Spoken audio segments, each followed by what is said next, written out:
Hey everyone. Welcome to AfriHeart Stories, your go-to spot for African tales.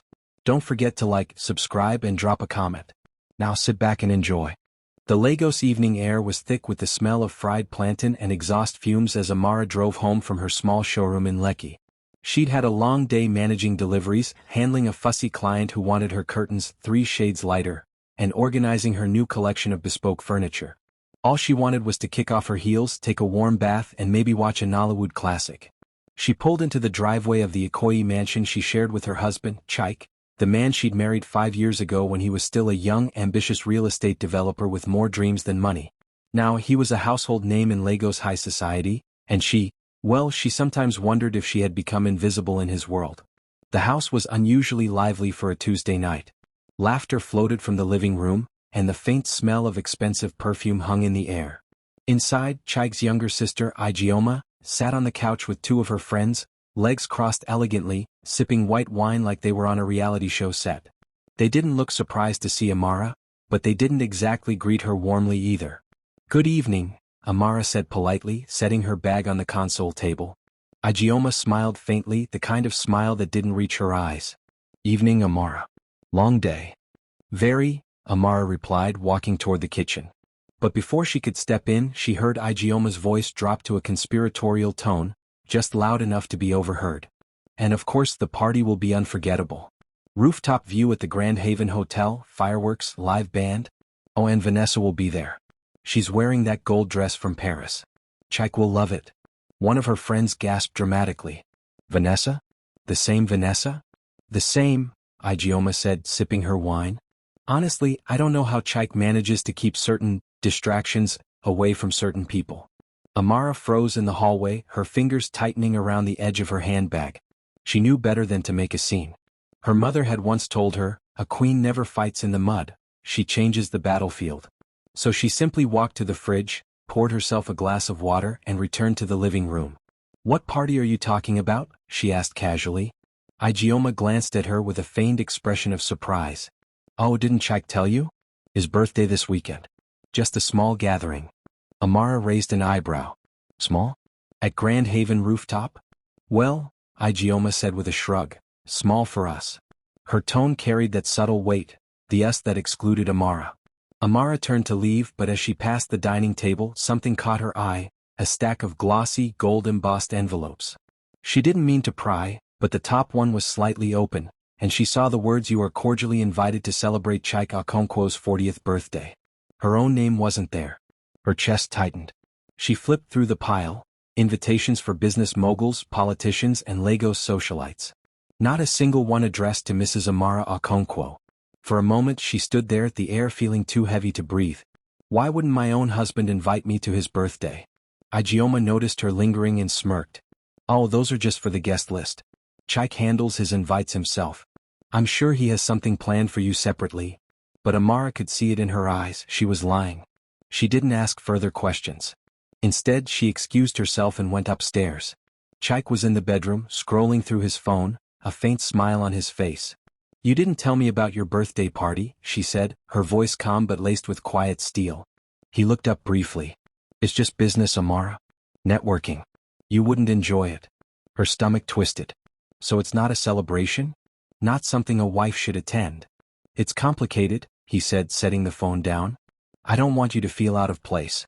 The people coming, it's a different circle. I don't want you uncomfortable." "Or is it that you don't want me there?" she asked, meeting his eyes. He sighed. "Don't make this into a thing. We'll have dinner, just the 2 of us, next week." "Okay." She stood there for a moment, looking at the man she once believed would protect her from anything. Now she wasn't even invited to his table. "Fine," she said quietly, turning to walk away. But inside, her mind was racing. In the privacy of her bathroom, she stared at her reflection. The woman looking back wasn't defeated, she was calculating. If Chike thought she didn't belong in his world, she'd prove him wrong. And she wouldn't just attend his party, she'd own the moment so completely that no one would ever forget she was Mrs. Amara Okonkwo. Her phone buzzed with a message from her friend Tayo. "Long time, Queen. When are we doing lunch?" She smiled faintly. Tayo was the managing director at Skylux Travel, and Skylux had a private helicopter service. An idea sparked in her mind, bold and outrageous. If Chaik wanted to act like she wasn't part of his life, she'd arrive in a way no one could ignore. She typed back, "Lunch soon. But first I need a helicopter." Amara stepped out of the bathroom, her face calm, her heart steady. She walked past Chaik without another word. He didn't even look up. But deep inside she knew something had shifted. This wouldn't just be about showing up at a party. It would be the beginning of her taking back every ounce of dignity he had tried to strip from her. And when she arrived, the whole of Lagos would talk about it. The next morning, Amara drove to her favorite hair salon in Lekki Phase 1. She needed her usual treatment, not just for her hair but for her mind. The salon was her safe space, a place where she could unwind with warm chatter, the smell of shea butter in the air, and the low hum of blow dryers. The glass door jingled as she stepped in. "Ah, Mrs. Okonkwo," the receptionist beamed. "We've missed you." Amara smiled faintly and took a seat in her usual corner. Her stylist, Saad, walked over with her kit. "Long time, madam. How's business?" "Busy as always," Amara said, relaxing into the chair. Halfway through washing her hair, the room's conversation shifted. "Have you heard about the party of the year?" one of the stylists whispered loudly enough to be overheard. Amara didn't move but her ears pricked. "Yes, oh," another replied. "Chaik Okonkwo's 40th birthday. Rooftop at Grand Haven. They say the guest list is tighter than the presidential dinner." "And have you seen Vanessa's dress?" the first stylist asked. "Gold sequins from Paris. Custom made." "Vanessa?" the second stylist giggled. "Ah, she's going to cause trouble. They say she's close to the birthday boy." Amara's stomach tightened but her face remained serene. Saad noticed and subtly tried to change the subject. "So, center part or side part today?" "Center," Amara replied evenly. "And Saad, don't stop them. Let them talk." The whispers continued, painting a vivid picture of the night she wasn't invited to. As her hair was being blow-dried, she looked at her reflection. She didn't see a woman excluded. She saw a woman about to make an entrance so grand that these same gossipers would be telling her story next week. By the time she left the salon, she'd made a decision. She wouldn't beg for a seat at Chaik's table. She'd arrive in a way that made the table irrelevant. She slid into her car and dialed Teo. "Queen." Teo's voice rang with excitement. "What's this about a helicopter?" Amara's lips curved. "I need one for Saturday night. Victoria Island route. I want the arrival to be unforgettable." There was a pause. "You're not joking." "Do I sound like I'm joking?" Teo laughed. "I'll make the calls. You're going to cause a storm." "That's the point," she said, ending the call. Her mind was already on step 2, the perfect dress. That night, Amara sat on her bed, laptop open, reviewing her bank statements. Over the years, she'd quietly saved profits from her interior decor business into a personal account Chaik knew nothing about. It wasn't massive, but it was enough to fund a statement entrance. She clicked into her balance. The numbers confirmed she could cover a helicopter, a luxury gown, and whatever else this moment demanded. She called Teo back. "Book it. Saturday. 8 p.m. peak arrival." Teo whistled. "You're going for blood." "No," Amara corrected softly.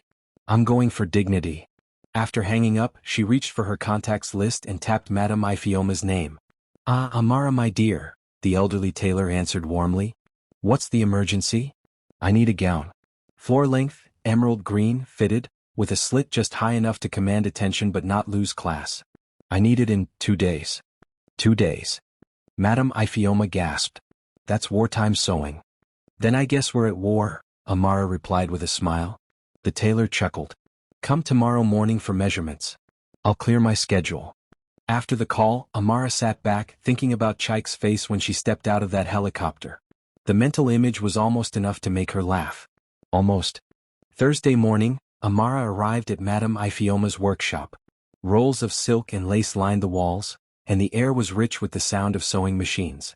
Madame Ifeoma measured her quickly, muttering about waistline like a queen, and hips that don't lie. "Emerald green," Amara reminded her, "with sequins that catch the light but not too heavy." The tailor nodded. "And gold heels?" "Yes. And diamond drop earrings. If they're going to see me, they'll remember me." Madame Ifeoma tapped her pen. "You know, my dear, clothes are armor. This one will be your battle dress." Amara smiled. "That's exactly why I came to you." By evening, she received a video from Madame Ifeoma, the gown half finished but already breathtaking. Amara felt a surge of anticipation. That night, she carefully laid out her accessories, a gold clutch to match the heels, diamond earrings she'd inherited from her mother, and a perfume that lingered like a whispered secret. Saturday arrived with Lagos buzzing. Instagram was flooded with teasers, shots of the Grand Haven rooftop draped in white and gold, the skyline glittering in the background, champagne bottles lined up like soldiers. By noon, Amara's phone was blowing up with subtle, accidental messages from people she knew would be at the party. At 2 p.m. she arrived at her spa appointment, full-body massage, facial, manicure and pedicure. By 5 p.m. she was in the makeup chair, her skin glowing, her lips painted a deep red. By 7:30 p.m. she was at the private helipad, emerald gown shimmering under soft spotlights. She held her clutch lightly, her gold heels clicking on the pavement. The helicopter gleamed beside her, rotors still. The pilot, a tall man with an easy smile, tipped his cap. "Mrs. Okonkwo? Ready to make history?" She took a deep breath. "Let's give them something to talk about." As the blades began to spin and the city lights stretched below, Amara thought of Chike's face, the whispers that would follow and the truth that would be undeniable. She belonged. At the Grand Haven rooftop, the party was in full swing. Strings of golden fairy lights glowed against the night sky. Guests clinked champagne glasses while a live jazz band played soft, seductive tunes. The city of Lagos glittered below like a field of stars. Near the entrance, Chike stood with his arm loosely draped around Vanessa's waist. Her gold sequin gown caught every bit of light. She laughed at something he whispered, resting her hand on his chest. At the security desk, Chike's sister Ijeoma was making sure the guest list remained exclusive. She handed a folded paper to the head of security. "If Amara Okonkwo shows up, tell her it's a private event. No exceptions." The guard frowned. "Even though she's his wife?" "She's his wife on paper," Ijeoma replied with a smirk. "Not tonight." Inside, people were already speculating. "Where's the wife?" someone asked. "I thought she was coming." "She's not invited," another whispered. "He's moved on." Chike scanned the crowd, pretending not to care, but in truth, he kept glancing at his phone. No missed calls from Amara. No angry texts. He was expecting drama, but the silence unnerved him.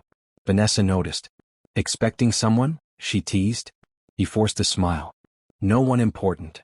Above the music and chatter, no one noticed the faint rhythmic sound in the distance. Yet, the helicopter blades cut through the Lagos night, their sound growing louder as it neared Victoria Island.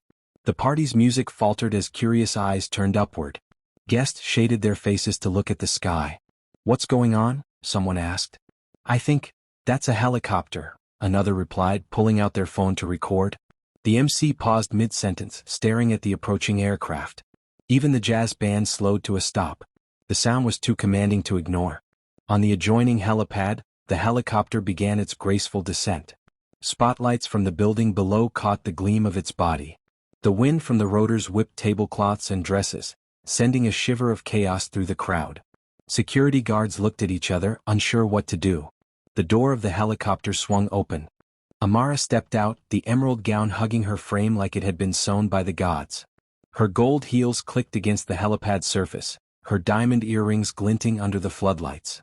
The wind teased a few strands of her sleek low bun, framing her face perfectly. The pilot tipped his hat. "Good luck, Mrs. Okonkwo." She nodded once, eyes locked on the rooftop entrance ahead. Security hesitated as she approached. One stepped forward nervously. "Ma'am, the guest list doesn't apply to me," she cut in, her voice calm, her smile unreadable. "Now open the door." Perhaps it was her tone, or perhaps it was the undeniable fact that no one lands on a private helipad without power, but they stepped aside. As she emerged onto the rooftop, the chatter fell into a hush.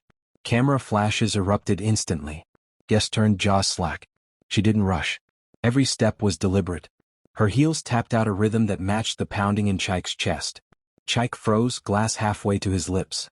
Vanessa's smile faltered, her fingers tightening around his arm. The crowd instinctively parted as Amara reached them. Her smile was polite but sharp enough to cut glass. "I heard there was a party for my husband," she said evenly, her voice carrying across the silent rooftop. Gasps and murmurs rippled through the guests. Vanessa recovered first. "How lovely of you to join us. I didn't know you were coming." "Neither did he," Amara replied, eyes never leaving Chike's. Chike cleared his throat. "Amara, this is unexpected." "That's what makes life exciting, isn't it?" she said, tilting her head. The tension was so thick you could slice it. Someone at the back whispered, "She came in a helicopter." The MC, desperate to break the awkwardness, stepped forward. "Ladies and gentlemen, let's raise a glass to our celebrant." "Actually," Amara interrupted gently, "if you don't mind, I'd like to make the first toast." All eyes swung to her. She took the microphone, holding it with steady hands. "Tonight," she began, her gaze sweeping the crowd, "we celebrate a man who has built an empire, who has surrounded himself with interesting company." A few chuckles rose, unsure whether to be amused or afraid.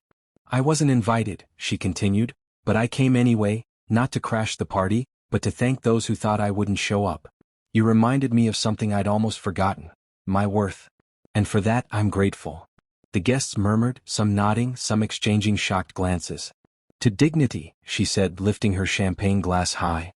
"May we never lose it, or give anyone the power to take it from us." "Dignity," several voices echoed, glasses clinking. Chike stood rigid, his jaw tight. Vanessa looked like she wanted to disappear. And Amara smiled.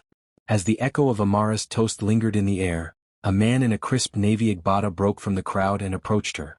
It was Chief Adewale, a real estate magnate who had been Chike's mentor back when they were both just starting out.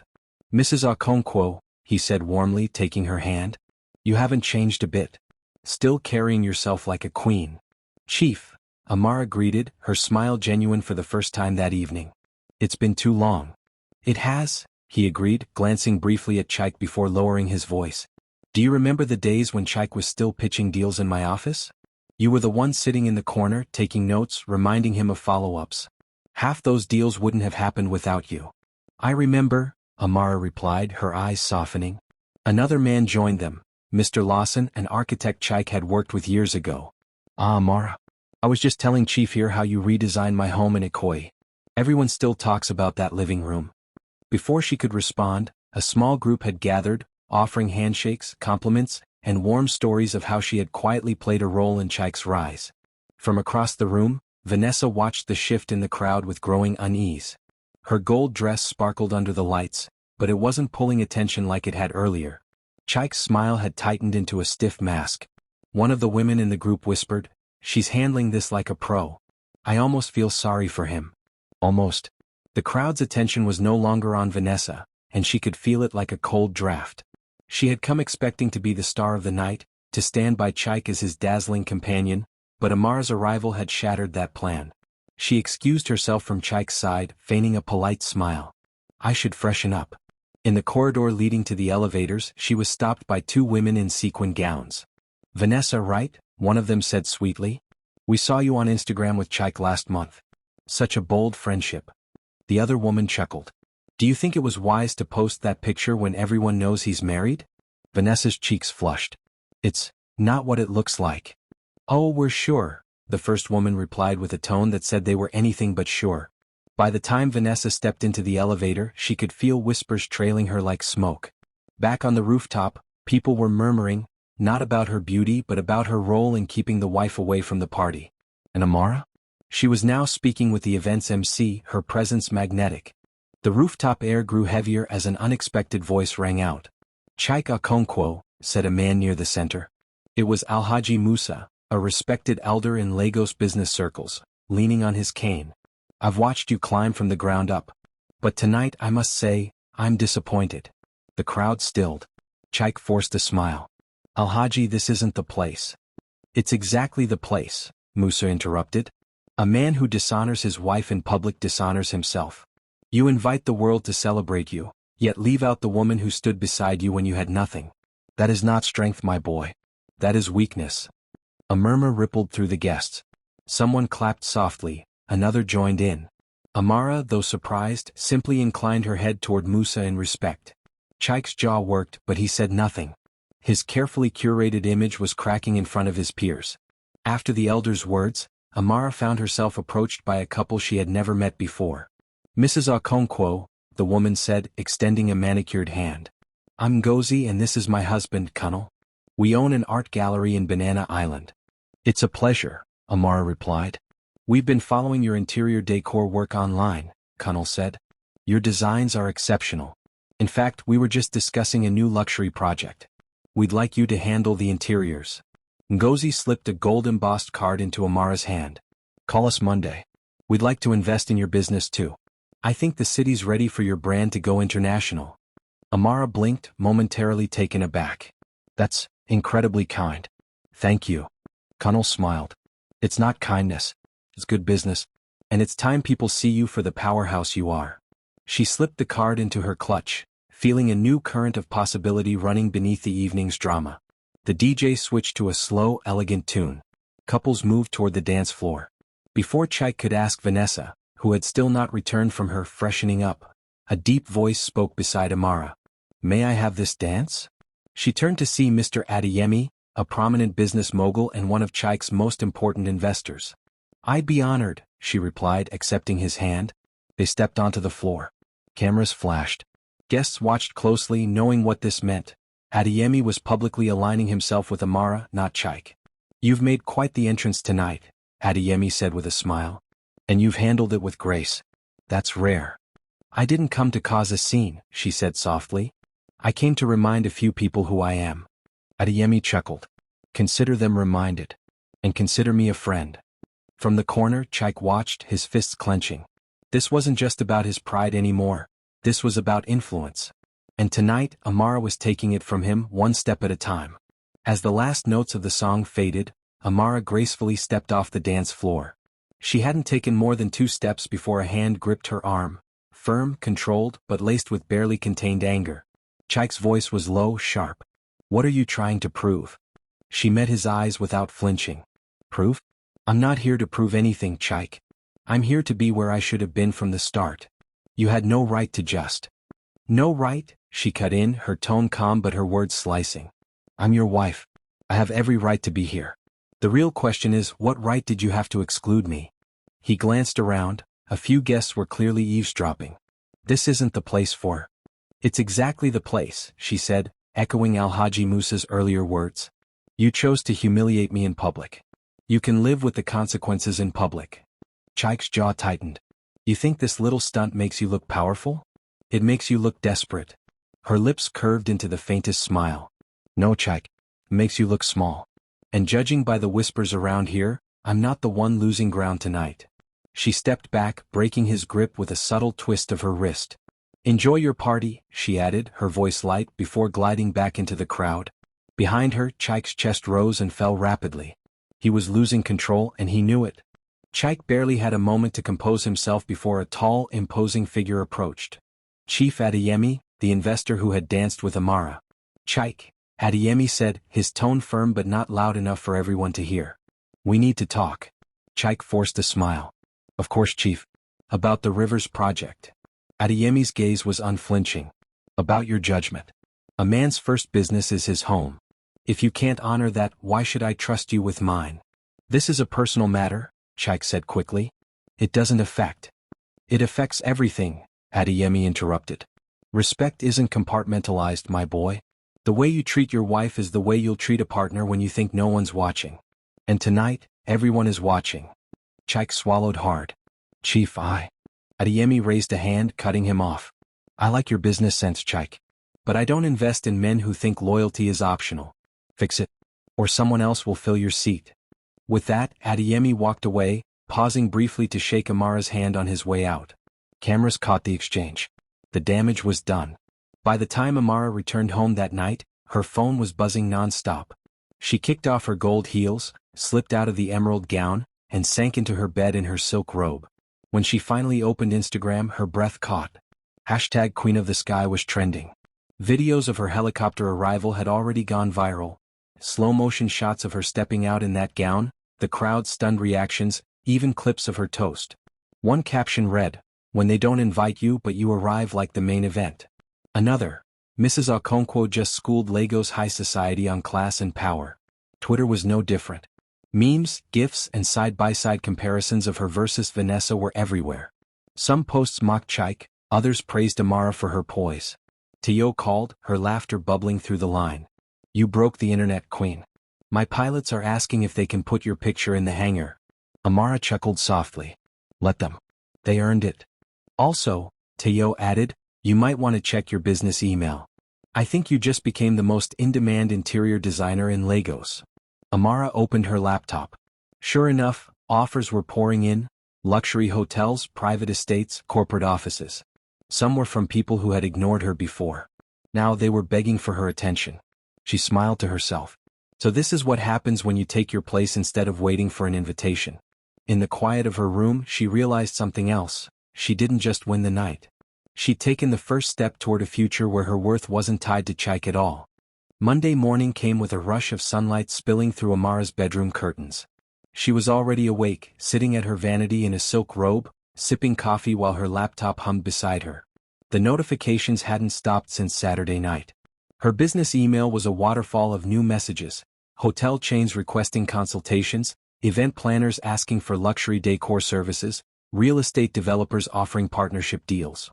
She scrolled through, her heart thudding with each subject line. Subject: collaboration proposal, Banana Island Hotel. Subject: partnership inquiry, interior design for Lagos Premier Towers. Subject: endorsement opportunity, Luxe Home magazine cover. She clicked one open. It was from a high-end furniture brand in Italy. We were impressed by your style and presentation. We'd like to discuss an exclusive partnership for our West African expansion. Amara set down her coffee, unable to suppress a smile. So this is what happens when the world sees you, she murmured. Her phone buzzed. Tio again. Madam Queen of the Sky, Tio teased. Do you realize you're all over international blogs now? I just saw your helicopter clip on a South African lifestyle channel. Amara laughed softly.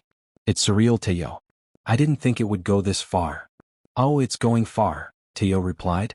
I had 3 calls this morning asking for your contact. And one of them is a French design house. They want you to fly to Paris for talks. Amara's brows lifted. Paris? Yes, babe. The same Paris where that gold dress Vanessa wore probably came from. Imagine walking in there not as Chike's wife, but as Amara, CEO, international designer. Amara's lips curved into a slow, deliberate smile. Book it. Later that morning she walked into her office, a modest but tastefully furnished space in Lekki, and found her small team buzzing like a hive. Madam Amara, her assistant, Fola, practically shouted. We've had 50 new client inquiries since Saturday. And this, she waved a printed sheet, is the waiting list. I don't know how we'll manage them all. Amara glanced over the list, her pulse quickening. Some of the names were familiar, people who had once ignored her proposals or said her prices were too high. Now they were lining up.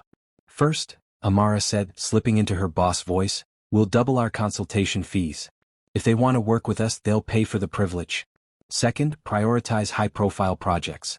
We want visibility, not just volume. Yes, ma'am, Fola said, scribbling notes. And Fola, Amara added, from now on when someone calls, make sure they're addressing me correctly. I am not Mrs. Chike Okonkwo in business. I am Amara Isa Okonkwo, creative director and CEO. Let's be clear. Yes, ma'am, Fola repeated, this time with a grin. At noon, Amara met Ngozi and Kunal, the couple from the party, at a luxury cafe on Victoria Island. The table gleamed with polished cutlery and fresh flowers. Amara, Ngozi said warmly, we meant what we said at the party. Your work deserves a bigger stage. Kunal and I are ready to invest. Kunal leaned forward. Our offer is simple.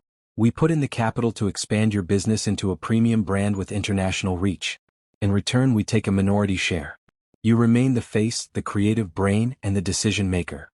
Amara sipped her water, thinking. And what's your timeline? Fast, Kunal replied. Strike while the iron is hot. The buzz from Saturday will last weeks, maybe months. Let's launch before it fades. Amara smiled slowly. I like decisive people. Let's make it happen. They clinked glasses, sealing the start of a partnership that would catapult her business into a new league. That evening, Amara sat on her balcony with her laptop, finalizing contracts and responding to offers. The skyline glittered, and a warm breeze carried the distant hum of Lagos nightlife. Her phone buzzed, an unknown number. She hesitated, then answered. Amara, the voice said, smooth but tentative. It was Chike. She leaned back in her chair, her tone neutral. Chike. I've been meaning to talk to you, he began. I think we got off on the wrong foot with the party. It wasn't personal. It was entirely personal, she said, her voice calm but unyielding. You excluded your wife from your birthday party. There's nothing impersonal about that. He exhaled slowly. Look, I want to make it up to you. Let's talk over dinner. Just the two of us. Amara paused, gazing at the glittering city. You know what's funny, Chike? For years I thought I needed your world to validate me. But Saturday night proved something. I can create my own world. One where I don't have to beg for a seat at the table. Silence stretched on the line. You've changed, he finally said. No, she replied softly. I've just remembered who I am. She ended the call before he could respond. An email pinged almost immediately after, confirmation from Teo that her Paris trip was booked for the following week. The subject line read, From Lagos sky to Paris lights. Amara closed her laptop and let the words sink in. She thought about the woman she'd been a week ago, hurt, excluded, questioning her worth. That woman was gone. In her place stood a woman who had walked into the most hostile room of her life, owned it, and walked out with opportunities that would change her future. She poured herself a glass of champagne, holding it up toward the city skyline. To new deals, she murmured. And a new life. The sound of clinking glass echoed softly in the warm night air, as if the city itself was toasting back.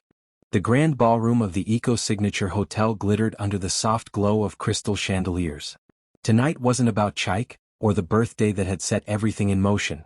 It was the annual Lagos Charity Gala, an event that drew politicians, celebrities, and business titans. Amara stepped out of her chauffeured black Bentley in a midnight blue gown that hugged her figure and cascaded into a dramatic train. Her hair was swept up into an elegant French twist, diamond earrings catching the flash of every camera. As she entered the lobby, murmurs followed. People remembered the helicopter, the emerald dress, the way she had turned Chike's party into her stage. Now they were curious, what would she do tonight? Inside, the room was alive with clinking glasses and quiet networking. At the far end, Chike stood in a tailored black tuxedo, deep in conversation with a senator. His eyes flicked up, and froze when he saw her. He excused himself immediately, weaving through the crowd. Amara, he greeted, his tone smoother than their last conversation. You look incredible. She smiled politely. Thank you. I'm glad you came, he said, lowering his voice. I was hoping we could talk privately. I'm here for the gala, she replied, glancing toward the podium. Not for private matters. Please, he urged. I've been thinking a lot since the party. I made mistakes. I let the wrong people influence me. Amara's brows lifted slightly. You didn't let them, Chike. You agreed with them. Don't rewrite it now. He swallowed, looking momentarily unsettled. I want to fix things. I miss us. I miss you. She studied him for a long moment. You miss having me in the shadows, quietly supporting you while you took the spotlight. You miss the comfort of knowing I'd always be there no matter how you treated me. That's not love, Chike. That's convenience. Before he could answer, the MC's voice rang out over the speakers. Ladies and gentlemen, please take your seats. Our next speaker, Amara Izakonkwo, Creative Director and CEO of Amara Luxe Interiors. The applause was immediate and warm. Chike blinked, clearly surprised. You're speaking tonight? Yes, she said, her lips curving into the faintest smile. I am. The stage lights bathed her in gold as she stepped to the podium. She looked out over the crowd, the city's elite, journalists and influential figures from every sector. Good evening, she began, her voice clear and confident.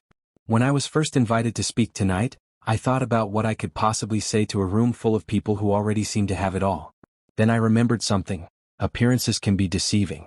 Having it all is not about possessions or status. It's about knowing your worth, and never letting anyone make you doubt it. Several heads nodded in agreement. Not too long ago, she continued, I found myself on the outside of a room where I should have been welcomed. I had a choice, accept the exclusion quietly or walk in on my own terms. I chose the latter. Not to spite anyone but to remind myself, and maybe a few others, that your seat at the table is not a favor. It's yours if you claim it. The audience erupted into applause, the kind that came from more than politeness. In life, people will try to define you by their limitations. They'll tell you you're not qualified enough, connected enough, refined enough. Sometimes they'll even convince you to believe it. But let me tell you something, the only person who can truly keep you small is you. And the moment you decide otherwise, the world has no choice but to adjust. Her gaze swept the crowd, and landed briefly on Chike. He was frozen in his seat, his jaw tense. This year, my business expanded beyond anything I imagined, she said. Not because I suddenly became better, but because I stopped waiting for permission to be seen. And I want every person here, especially the women, to hear this. Never let anyone tell you where you don't belong. The applause this time was thunderous, echoing off the marble walls. People rose to their feet. She stepped back from the podium, the moment settling over her like a crown. When she returned to her table, several guests stopped to shake her hand, slip her business cards and offer congratulations. A senator's wife leaned in and whispered, "You've just inspired half this room." From the corner of her eye she saw Chike approaching again. "That was powerful," he said, his voice low. "You've changed." "No, Chike," she replied softly. "I've just stopped living in your shadow." "I still love you," he said almost desperately. She looked at him steadily. "I love myself more." Her tone wasn't cruel, it was final. He opened his mouth to speak again, but she was already turning away, accepting an invitation from a European art collector to discuss a design project in Milan. Later that night, as she stepped outside into the warm Lagos air, her driver opened the Bentley's door. Cameras flashed again and she paused for a moment, letting them capture the image, not for vanity but for the record. The woman who had been excluded from her own husband's birthday party was now the woman they couldn't stop talking about. As the car pulled away, she gazed out at the glittering skyline. The city looked different tonight, not because it had changed but because she had. Her phone buzzed with a message from Teo: "Paris next week. Milan after. The sky isn't the limit for you, it's just the view." Amara smiled, typing back, "Then let's keep flying." And with that, she leaned back into her seat, her future stretching out before her like the open runway she'd landed on the night she decided she'd never wait for an invitation again. Liked it? Thumbs up, subscribe and join the AfriHeart fam. Your support fuels our stories. Until next time.